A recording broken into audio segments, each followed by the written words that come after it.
We hold dear the words of Micah.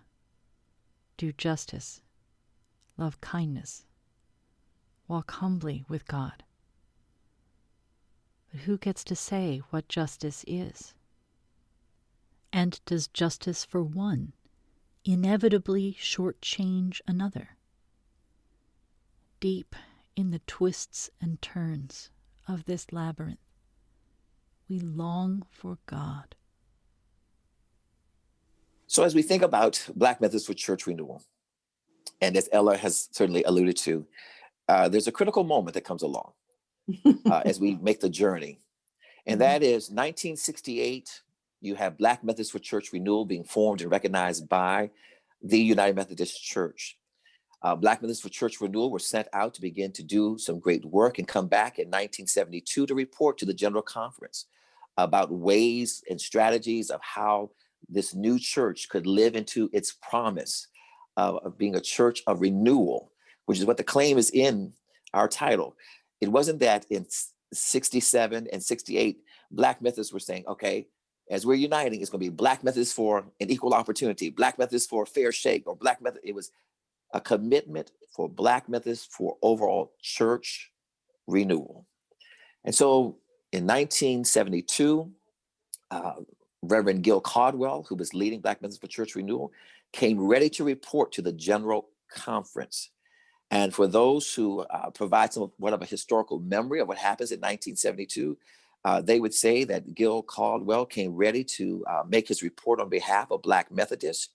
And Black Methodists were blindsided by the issue that took, and I liked Ella's expression, took up more of the air in the room at that time. And that was certainly the issue of human sexuality was placed on the floor in 1972. And since that time, there really has been this, some would describe as a healthy tension around the unfinished work of living into what the church had said it would be, and the work of committing itself to eradicating racism, and the promise of Black Methodists wanting to be a part of that and help this new faith tradition become more like God's beloved community. And then the tension being that the very year we should have reported and moved into that work, it seemed as if racism in Black Methodists took a step down in the ranking order, the pecking order of what was most important to Methodists, United Methodists at that time. And so we still find ourselves in a healthy tension around the cry of Black Methodists to do the work around racism and the work that also needs to be done and can be done around certainly human sexuality. Now, I'm going into the hot issue. 1972 General Conference, introduction of the Incompatibility Language in the Book of Discipline. Look at the 1972 General Conference. If you can look at the ADCA and check how many people, I'm going to speak as an African now, how many people from Africa who addressed the General Conference in 1972, you are likely to find none. So the 1972 Incompatibility Language, that is language that was put in the Book of Discipline generally by the United States of America, United Methodists, as they were now beginning to take their fight to the General Conference. And that is the trigger of all the fight that has been happening over the years up to this day. What followed from the way forward brings us to General Conference February 2019, the special session. What was contained in that General Conference? Now, this is what was our experience as people from Africa. We experienced the neo-colonialism, we experienced the imperialism, we experienced the power and control, we experienced the manipulation, we experienced the cheating and everything. All the dirty politics were played, misinformation, and everything was done. And what was done was information was withheld, and only information that the delegates from Africa needed to hear so that they make decision in a particular way and vote in a particular way is the information that was accessed. And then we had our February 2019, disaster. Then the disaster happened. Now, immediately after the disaster happened, who brought the burden? Who carried the burden? Africa. Everybody began to blame Africa. African delegates, Africa voted this. It was because of Africa. But some of us were saying, hey, give us one paragraph that was written from Africa in all these proposals. None. The paragraphs that had Africans participating were in the I would say that the General Conference is a system of power, and not everyone gets to play it. And so therefore, I do not believe, though the church sends people to its district and to its annual conference, and of those people, some, very few, get elected to be delegates to the General Conference. It is a game of power that most people in the pews don't get. Most people in the pews don't even fully understand how our polity works, let alone have voice in it. So I would say that this flipping that structure and giving folks in your community, your base community, an opportunity to just share why you do church together is very different than the General Conference handing down the rules by which you do church. I think that those are two. One is the spirit of the law, and the other is the letter of the law. As someone who works at an agency and, goes to a United Methodist church, I'm scared for the next General Conference.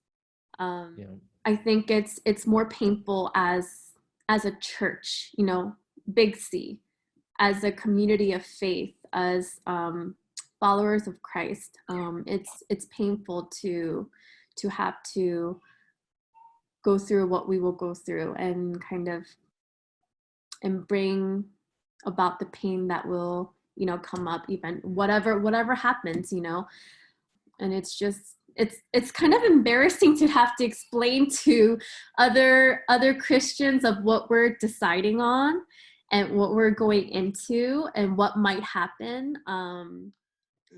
Addressing the question on, do you see the Christmas covenant, see how does it accommodate LGBTQ people in the denomination worldwide?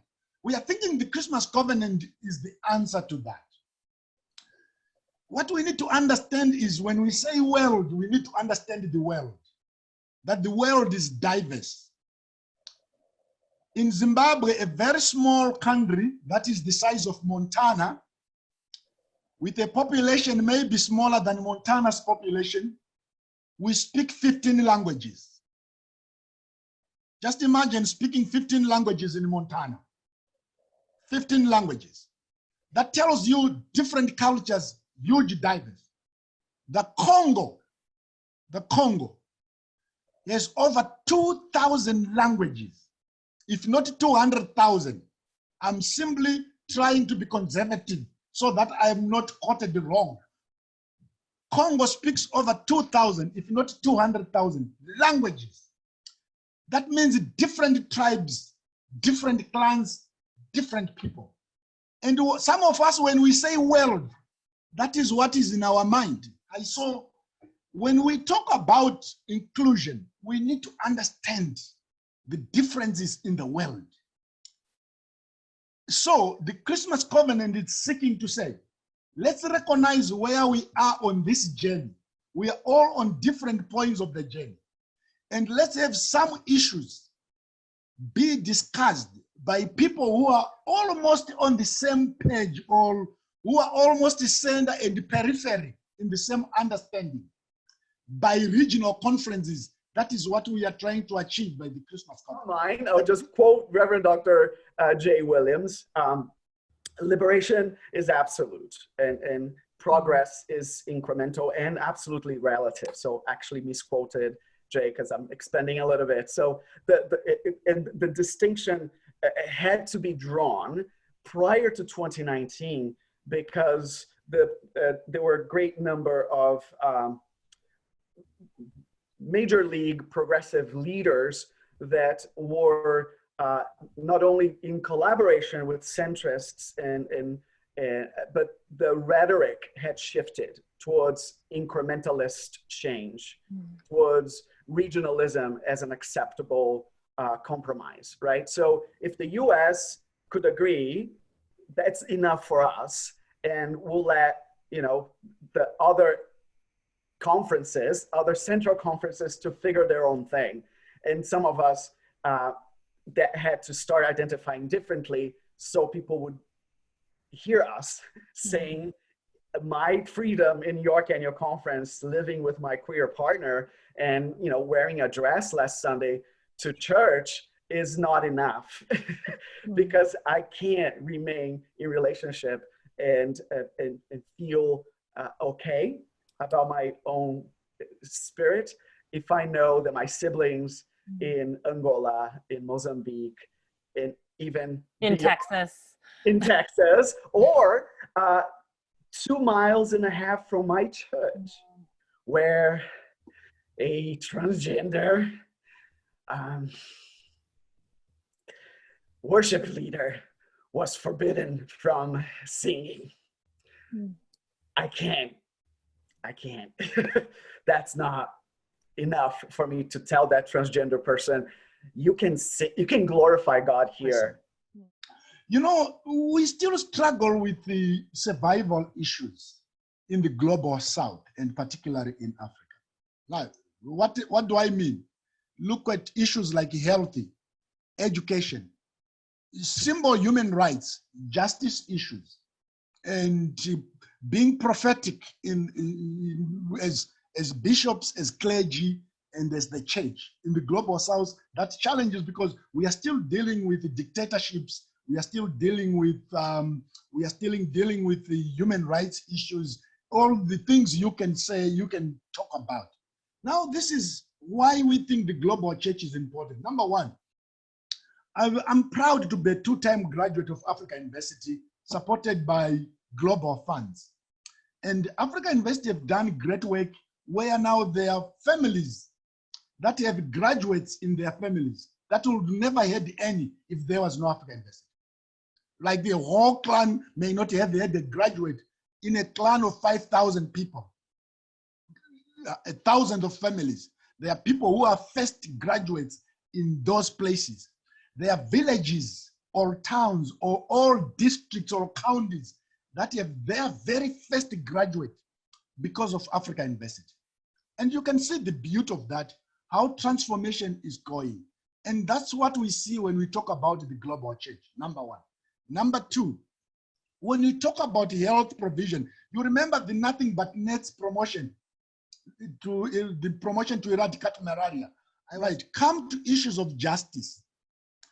What we know as people in Africa is, if a bishop in Africa speaks prophetically, challenging a government, they know that this person is United Methodist, is not an individual.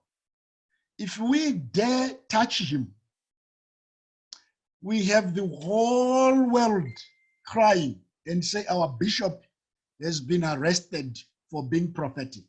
And the following day, that could be discussed in the US Senate or Congress. That could be in Norway Parliament, because people are beginning to put pressure. And you know, governments in the South, they know that. They still want good relations with IMF, World Bank. They still need direct foreign investment with all these conditions of human rights and justice and all that. So we understand that it is in our self-interest to be in the global church. There are all these things that surround what a global church is about. And we also believe that as we are growing in the global south, there's something we can share with our brothers and sisters in the global north, where the church is declining. If we really open good relationships and the partnerships, there's something that can be learned from there, and begin to develop and strengthen and grow the church in the global north. Liberationists, I won't speak for the entire group, but whatever we're doing is to retain a degree of connection. We're just no longer allowing our queer children to be sacrificed, our clergy of color, women clergy, especially women clergy of color and queer, to be sacrificed on behalf of a group of people that may not be interested in being in a relationship, let alone recognizing the humanity of Pastor, others. it looks like a church that is willing to say, as with other intersections, we can live in the tension, but we can love enough to live in the tension. And by that, I'm saying that while certainly in the present context, there's a lot to be said about why for Black folk racism has to be addressed.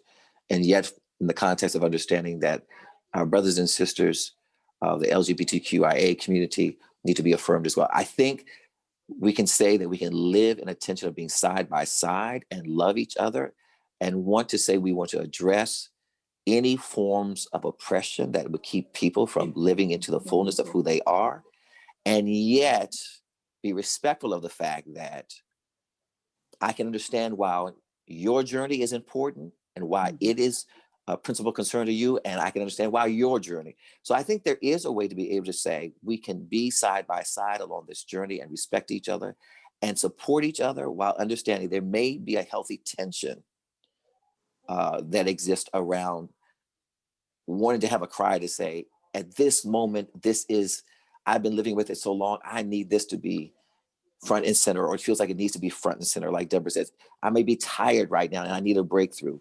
So the folks that we work with in the different ethnic caucuses are, you know, the leaders who are more progressive, you know, who are kind of like-minded, you know, as us. And so I know that they're really challenged by the idea of full inclusion, because some of the ethnic caucuses are, you know, people part of that group are certainly more, you know, traditional, and might not be as progressive as the rest of us are. So I know that it's difficult, you know, especially for, you know, when I think about the Koreans of the United Methodist Church, a lot of the Korean pastors are saying that if UMC becomes full inclusion, openly, you know, openly welcomes all people and all clergy, that they would leave, that the Korean pastors would leave the United Methodist Church, even if the pastors themselves are more centralists, you know, and they don't really, they feel like they could be part of, you know, a more progressive church. They themselves wouldn't, because they know that their congregant members are not ready for that, and they can't leave them.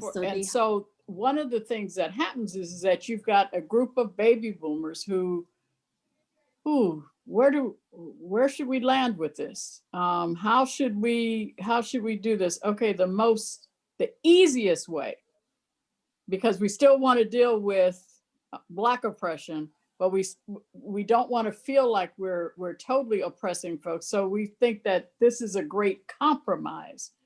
And when you dig deeper and you say, who's your neighbor? What is love? Does love really love? How do you accept folk? How do you want to be accepted? It's easier to say, okay, let's go with the protocol because this is very safe. It feels like we're all going to get what we want, and we don't have to ruffle a lot of feathers. Now, if we had had more millennials in the room, but see, we're an older organization, so boomers think a different way.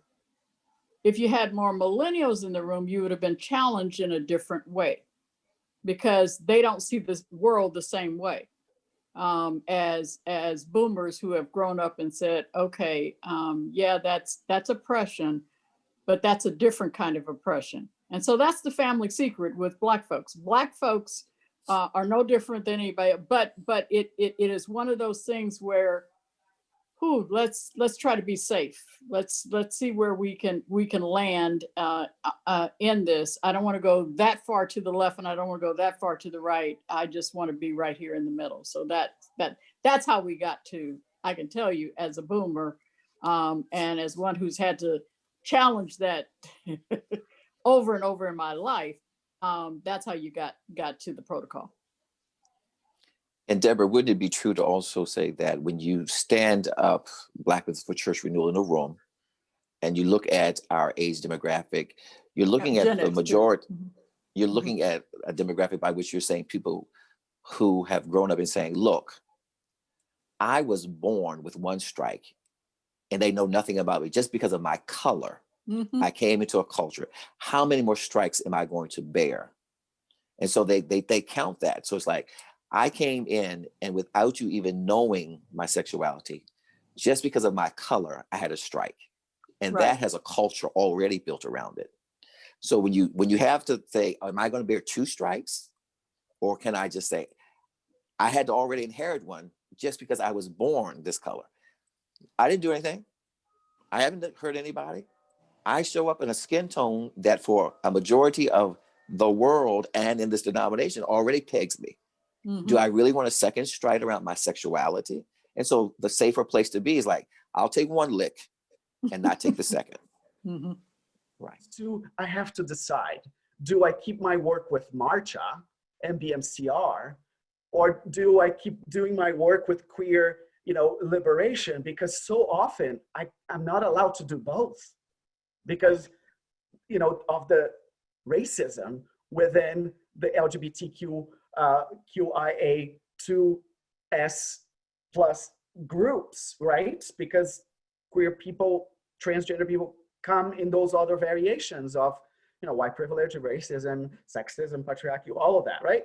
And, and when I'm working with Marcha and BMCR and those moments where, okay, I have to chop off parts of me and what's important, and I have to advocate for every single African-American church and every single African-American individual. And at the same time, I'm on the floor of annual conference and I'm surrounded by my colleagues in BMCR and begging them not to bring a bus full of people to protest the ordination of my queer sibling in 2019, after what happened with the General Conference. So I'm a conservative, but somehow I spend all my time with the progressives. That's who I am. I mean, if you ask me theologically, I've learned I was extreme conservative. I will continue giving Neil as an example. I remember the other time we were in Angola and Neil used to say to me, when we were discussing about sexuality, when that issue came, used to say, Lloyd, I know where you stand. We are not talking about that. You see, I know where you stand on this issue. We are not talking about that. And we worked together for a number of years. It only took me time when some of my friends, whom I held so dearly, when I read on Facebook or somewhere, when they come out and say they were gay, I was like, what? And then the next question I asked is, does that change him or her, the wonderful, beautiful, great person he, she is? And I say, no. And then I begin to say, okay, there's something that I'm missing here. I'm missing something. I think I need to begin to listen more and more and more and more. And I think that helped me to move, to shift from maybe the extreme right where I was to maybe center right. There are certain issues I'm theologically very conservative. But today, if you go to my conference or somewhere in the Africa Central conferences, they label me a progressive. Some people. And so, you see, so I think splitting that will be the greatest loss. The opportunity to learn, the opportunity to change, the opportunity to understand, the opportunity to experience. That's the greatest loss we will all have. Those who are living and those who are staying, that's the greatest loss. And that's what I'll be grieving for. The opportunity to learn, to engage, to understand, to know more, and even to change. Is Within African American culture, there is a belief that God is God. And when I say that, I mean that in the sense of the reason why you would stay there and keep plugging away at the system, and a system that may be so entrenched and seeming rigged against you, is that we have a belief that God is God. God transforms people. When you think about the fact the United Methodist Church is 94% predominantly white and only 6% people of color. When you think about in 1968, the Methodist branch didn't want to bring Black Methodists in to the uniting. When you think in 1939, in order to unite the branches of Methodism, it had to determine that Black Methodists, though, would be relegated to central jurisdictions. It was like, we can unite, but Blacks will have their own conference. They would not participate in the larger life of the Methodist Church. When you consider this is a denomination that split over slaves, why would Black folk hang in here with this denomination? Other than there's something in the DNA that says, we believe God is going to do a transforming work. We believe we're here to participate in it, and we believe God's going to yield results. Because sure enough, we could have left a long time ago and found an easier place to exist. But we do have a belief God can change hearts and minds and people.